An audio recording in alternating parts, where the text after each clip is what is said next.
Hello friends, in this video we will solve question number 6 to 10 of chapter 1 number system and operations. We are going to solve these 5 questions in this video.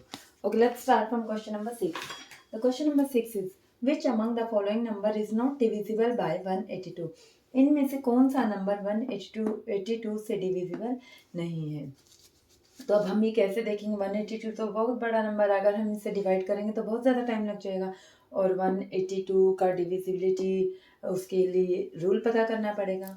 तो simplest way क्या है 182 का divisibility rule अगर हमें पता करना है ये नंबर 182 से डिविजिबल है कि नहीं, उसके लिए हमें क्या करना होगा 182 का प्राइम फैक्टराइजेशन, उसके फैक्टर्स देखने होंगे। सबसे पहले हम देखेंगे कि ये 2 से डिविजिबल है कि नहीं, लास्ट में इवन नंबर है तो 2 से डिविजिबल हो जाएगा। उसके बाद ये 2 से नहीं होगा, ये 3 से भी नहीं होगा, तो ये हो जाएगा 7 की टेबल तो लास्ट में 13। तो अगर हम देखें तो 182 के फैक्टर्स सिर्फ यही हैं। फैक्टराइजेशन से देखते हैं तो ये फैक्टर्स हैं 1 और 182 को हम कंसीडर नहीं कर रहे हैं क्योंकि वो हर प्राइम नंबर के फैक्टर्स होते हैं। उसके अलावा इसके फैक्टर्स हैं 2, 7 एंड 13। तो अगर ये सब नंबर्स 2, 7 और 13 से डिवाइड हो जाते हैं तो इसका मतलब है कि ये 182 से डिविजिबल नहीं है। तो उसके लिए हमें इन सब की डिविजिबिलिटी 2 से, 7 से और 13 से चेक करनी होगी। तो चलिए सबसे पहले हम देखते हैं कि क्या ये 2 ये इस नंबर को देखते हैं, ये 2 से डिविजिबल है, यस, क्योंकि लास्ट में इवन नंबर है। अगर हम देखते हैं तो सबके लास्ट में इवन नंबर है तो ये सब 2 से तो डिविजिबल है। तो अब हमें चेक करने की ज़रूरत है 7 से। पहले हम इन सब की 7 से डिविजिबिलिटी चेक करेंगे। अगर 7 से डिविजिबल हो जाते हैं तो फिर हमें 13 से देखना होगा कि कौन सा डिविजिबल नहीं है।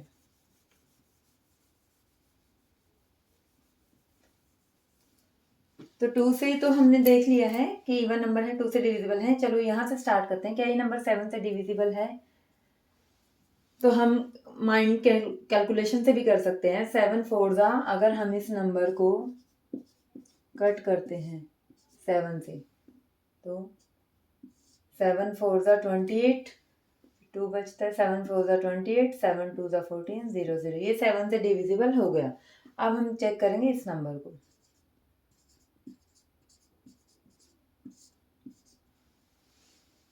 7 से 7 1 जा 7, 7 4 जा 28, 7 1 जा 7, 7 9 जा 63, 7 6 जा 42, ये भी पूरा डिवाइड हो जाता है तो ये भी डिविजिबल है 7 से। अब हम इसका चेक करेंगे।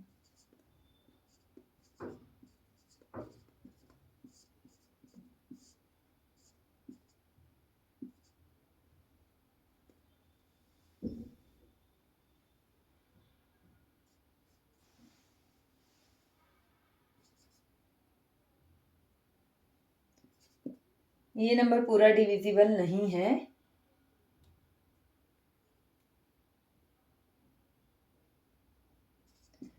ये आगे भी जाएगा, यानी कि ये पूरा डिविजिबल नहीं है, इसका आंसर पॉइंट्स में आएगा। तो इट मीन्स ये जो नंबर है ये 7 से डिविजिबल नहीं है। हमें देखना था 182 से डिविजिबल होने के लिए एक नंबर को 2 से, 7 से और 13 से डिविजिबल होना चाहिए। ये नंबर 2 से और 7 से डिविजिबल है, अगर हम 13 से देखेंगे तो ये उनसे भी डिवाइड हो जाएंगे, लेकिन ये नंबर 7 से डिविजिबल नहीं है। तो अगर ये नंबर 7 से डिविजिबल नहीं है और तो ये 182 से भी डिविजिबल नहीं होगा। तो इसका आंसर है सी 159562। This is not divisible by 182 क्योंकि वे ये इसके फैक्टर जो है 7 2 और 13 उनमें से एक फैक्टर से डिविजिबल नहीं है। तो अगर एक से डिविजिबल नहीं है, किसी भी एक से भी डिविजिबल ना हो तो मीन्स वो इस नंबर से डिवाइड नहीं हो सकता। तो answer is this. Now we will move to question number 7। उसके बाद है हमारा question number 7। A perfect number is the number for which sum of all its factor is equal to, option A है 1 less than twice the factor, option B 1 more than twice the factor, C twice the number, D 1 less than twice the number, E none of these. तो इनमें से जो prime उसके लिए हमें बताना चाहिए परफेक्ट नंबर क्या होता है. एक परफेक्ट नंबर ऐसा नंबर होता है जिसके जो फैक्टर्स हैं उनका सम उस नंबर से डबल आए, उसके सभी फैक्टर्स इंक्लूड करके, वो नंबर भी इंक्लूड करके अगर उनका सम उसके डबल आता है तो that is a perfect number. For example एक नंबर है 64. चलो इसके फैक्टर्स देखते हैं. फैक्टर्स शुरू होते हैं 1 से. 1 की टेबल में आता है, ये 2 से डिविजिबल है क्योंकि इवन है. क्या ये नंबर 3 से डिविजिबल है? अगर हम देखते हैं तो 3 2 6, बट 4 नहीं आता 3 की टेबल में, तो this is not divisible by 3.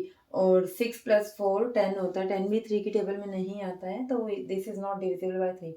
इसके फैक्टर्स में आता है 4 क्योंकि 4 से डिविजिबल है. फिर 5 से नहीं है, 6 से भी नहीं है, 8 8 सा 64 होता है.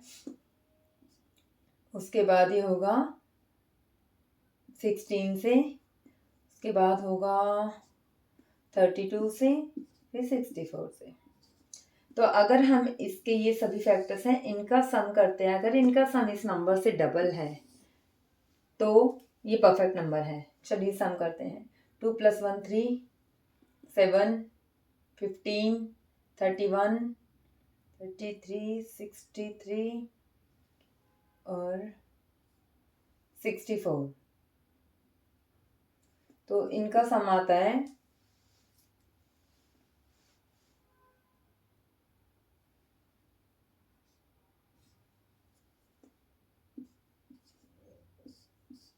तो इसका जो सम फैक्टर्स का सम है वो इसके नंबर से 64 से डबल नहीं है, तो this is not a perfect number. 64 is not a perfect number.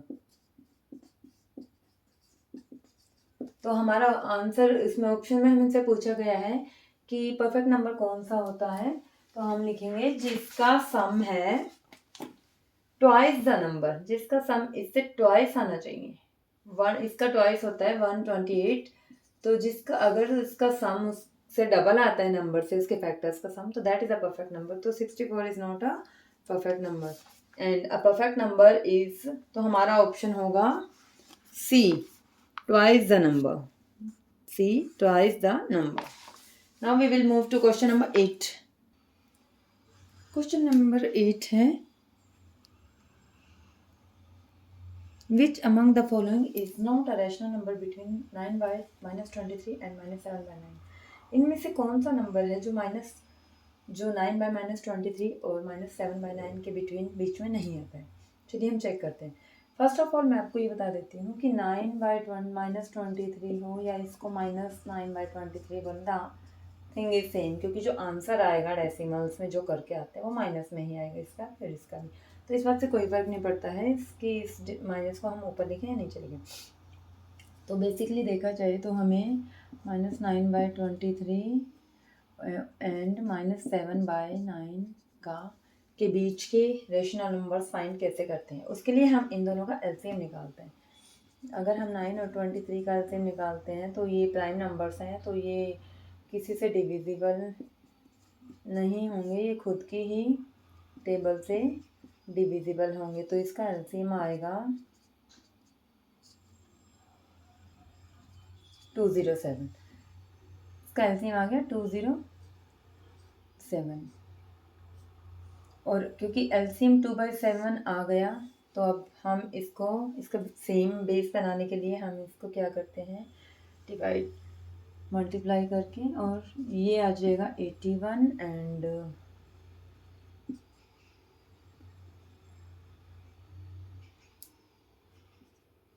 तो ये नंबर अगर हम इनका बेस सेम करते हैं, सेम लेके, तो ये नंबर आ गए. इस नंबर को 9 by 23 को हम ऐसे लिख सकते हैं, और जो ये 7 by 9 है माइनस, इसको हम -161/207 लिख देते हैं. बेस सेम हो गया तो हम इनके बीच के जो नंबर है बिटवीन के वो इजीली फाइंड कर सकते हैं. तो अगर हम ध्यान से देखते हैं तो -121/207 -121 -81 और -161 के बीच में आता है, तो ये तो उनके बीच बिटवीन वाला नंबर होगा. फिर देखते हैं -80/207। हम देखते हैं कि नंबर्स -81 से शुरू होने चाहिए और 81, 82, 83 ऐसे ऐसे करके 160, 161 तक इनके बीच के नंबर आ सकते हैं। लेकिन हम देखते हैं कि 81 के और 161 के बीच में 80 नहीं आता है। तो this is option, this is not a rational number between this and this, क्योंकि इनके बीच में 82 आता है, 83 आता है, 90, 100 सब आते हैं, लेकिन 80 नहीं आएगा 81 और 160 के बीच में। तो this is not a rational number between -9 and 23 and -7/9। इसके बाद हम देखते हैं कि ये वाला इसके बीच में ही आता है, 81 और 161 के बीच में 160 आता है। और अगर आप ये सोच रहे हैं कि ये सबसे अलग है, ये नहीं आएगा, तो ऐसा नहीं है। अगर हम इनके बीच में अनलिमिटेड नंबर्स ढूंढ सकते हैं, वो कैसे?